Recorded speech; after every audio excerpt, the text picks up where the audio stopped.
بہجت الاسرار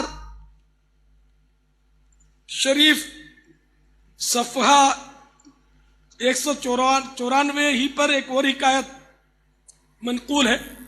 ایک بار بارگاہ غوثیت مآب علیہ رحمت الطواب میں حاضر ہو کر لوگوں نے عرض کی، یا سیدی،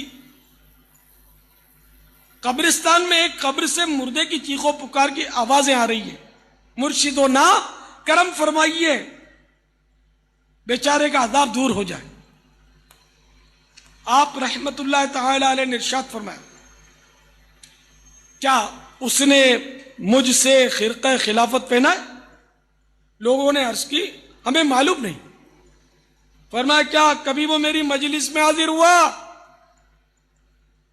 لوگوں نے لا علمی کا اظہار کیا۔ فرمایا، کیا اس نے کبھی میرا کھانا کھایا؟ لوگوں نے پھر لا علمی کا اظہار کیا۔ آپ رحمت اللہ تعالی علیہ نے پوچھا، کیا اس نے کبھی میرے پیچھے نماز پڑھی؟ لوگوں نے وہی جواب دیا۔ تو سرکار غوث پاک رحمت اللہ تعالی علیہ نے سر مبارک ذرا سا جھکا لیا تو آپ رحمت اللہ تعالی علیہ پر جلال و وقار کے آثار ظاہر ہوئے، اور کچھ دیر کے بعد فرمایا، مجھے ابھی فرشتوں نے بتایا اس نے آپ کی زیارت کی ہے اور آپ سے اسے عقیدت بھی تھی، لہذا اللہ رب العزت نے اس پر رحم فرمایا۔ وما کان اللہ لیطلعکم علی الغیب، اللہ کی یہ شان نہیں ہے کہ ہر ایک شخص کے اوپر غیب کی بات کو منکشف کر دے یا اطلاع دے دے۔ ولیکن اللہ یجتبی من رسلہ من یشاء، لیکن اللہ تعالی چن لیتا ہے اپنے رسولوں میں سے جسے چاہتا ہے۔ فآمنوا باللہ ورسولہ، پس تمہارا کام اتنا ہی ہے کہ اللہ اور اس کے رسول کے اوپر ایمان لاؤ، یعنی اللہ اور اس کے رسول جو تمہیں غیبی خبریں دیں، تمہارا کام ایمان لانا ہے۔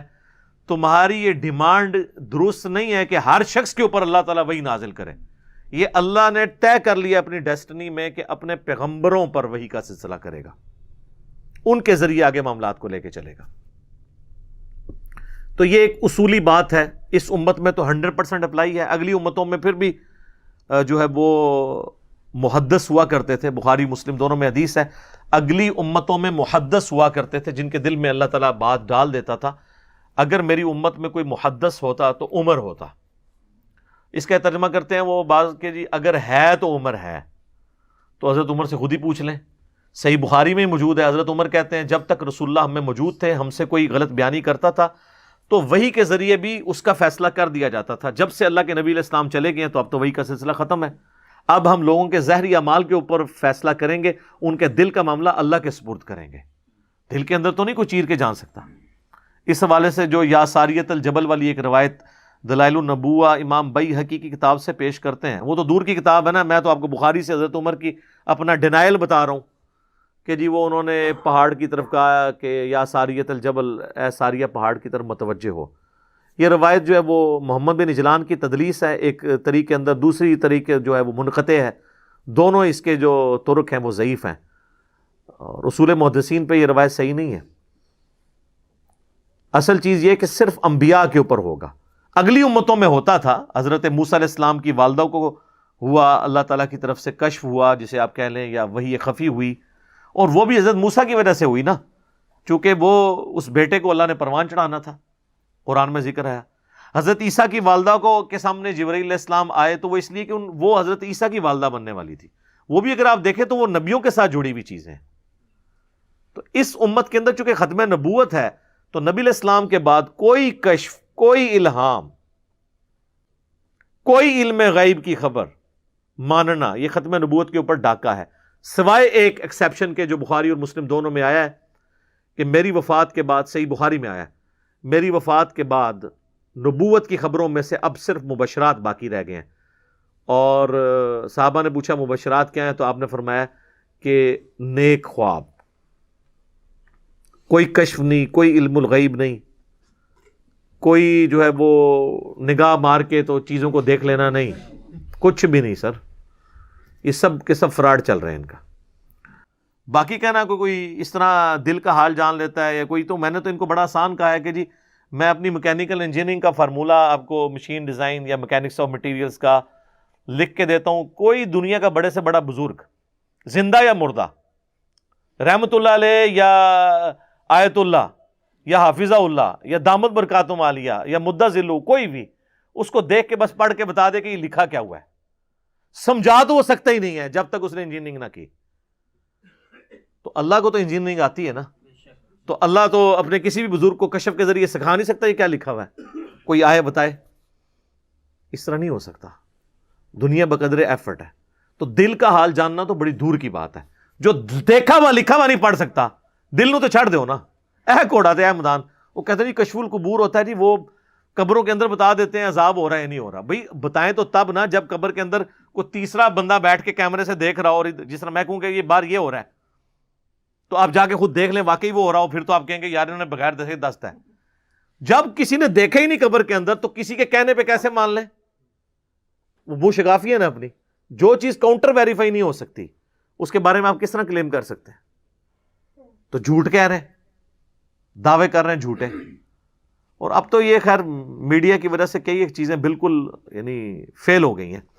بخاری مسلم دونوں میں حدیث ہے، نبی علیہ السلام ایک جگہ سے گزرے، آپ رک گیا، فرمایا ان دو قبر والوں کو عذاب ہو رہا ہے، ایک پیشاب کے چھینٹوں سے نہیں بچتا تھا، دوسرا جو ہے چگلی کھایا کرتا تھا۔ پھر آپ نے ایک ٹہنی توڑ کے تو دو ٹکڑے کر کے وہ دونوں قبروں پہ لگائے اور فرمایا جب تک یہ ہری رہیں گی ان کے عذاب میں کمی ہو جائے گی۔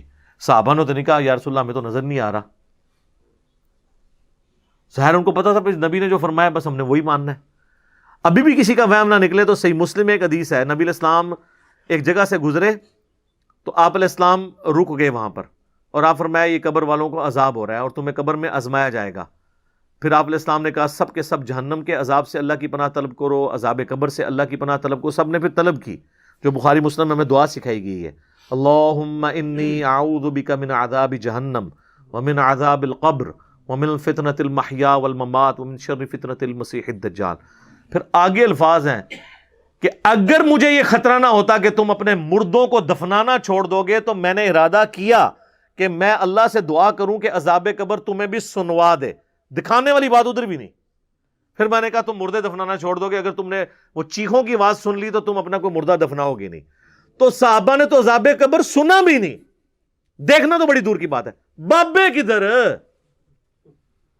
یا منو بابیاں تسی کہ بابے جڑے نے صحابہ تو ہوتے نے، میں تو چاہتا ہوں آپ یہ کہہ دیں، تو پھر آپ کی عوام کو آپ پہ 295C بلکہ اس کے لیے 295A لگتی ہے۔ آپ پتہ نا یہ 295C جو ہے نبی الاسلام کی گستاخی کے لیے، 295A یہ ہے کہ صحابی یا کسی اہل بیت کی، ان پہ 295A لگے، پھر اس کی بھی 10 سال قید ہے، تب یہ صاف ہو جائے ان کی، یہ کہیں کہ ہمارے بابے جو ہے نا افضل ہیں صحابہ سے۔ صحابہ کو تو کچھ نظر نہیں آیا۔ جن بابوں کے بارے میں آپ کلیم کر رہے ہیں تو صحابہ کرام سے تو بڑی کوئی ہستیاں نہیں تھی، اگر ان کے لیے یہ معاملات نہیں ہیں، ٹھیک ہے، تو آپ اپنے بابوں کے لیے کیوں اتنے زیادہ کلیم کر رہے ہیں؟ پھر صحیح بخاری میں حدیث ہے جب میت کو چارپائی پہ رکھا جاتا ہے تو وہ چیخو پکار کرتی ہے، اور جنوں اور انسانوں کے علاوہ دنیا کی ہر مخلوق اس کی چیخوں کو سنتی ہے، اور اگر انسان اور جن سنیں تو بے ہوش ہو جائیں۔ اگر وہ نیک میت ہے تو کہتی ہے مجھے لے جاؤ جلدی جلدی میری قبر کی طرف کہ جنت کا باغ بننے والی ہے، اور اگر بری میت ہے تو وہ کہتی ہے کہ مجھے کہاں لے کر جا رہے ہو۔ اور صحیح بخاری میں آتا ہے کہ جب قبر کے سوالات کے جوابات نہیں دے سکے گا نا کوئی منافق شخص، تو فرشتے اسے ایک ہتھوڑا ماریں گے، اور اس ہتھوڑے کی وجہ سے اس کی جو چیخ کی آواز ہے وہ جنوں انس کے علاوہ ہر مخلوق سنتی ہے، اگر وہ سن لیں تو بے ہوش ہو جائیں۔ تو یہ نبی علیہ السلام تو یہ سب غیب کی خبریں بتا رہے ہیں کہ یہ کوئی سن نہیں سکتا، اور پھر حضور نے کیا فرمایا کہ اگر کوئی سن لے تو بے ہوش ہو جائے۔ لہٰذا جو بزرگ عذاب قبر دیکھ رہے ہیں سارے بے ہوش کیوں نہیں ہوتے؟ انہوں نے ہوش ہی نہیں آنی چاہیے تھی۔ ایڈا کہنا نا فلانے نو عذاب ہو رہا ہے اسی دیکھ لیا، تو ان کو تسی اتنے ڈگے کیوں نہیں؟ کیونکہ اللہ نبی نے فرمایا کہ اگر جنوں انسان جو کچھ دیکھ لے، آپ تے صحابہ نے فارج کہہ رہے کہ تسی بھی بے ہوش ہو جاؤ۔ سب کہانی ہے۔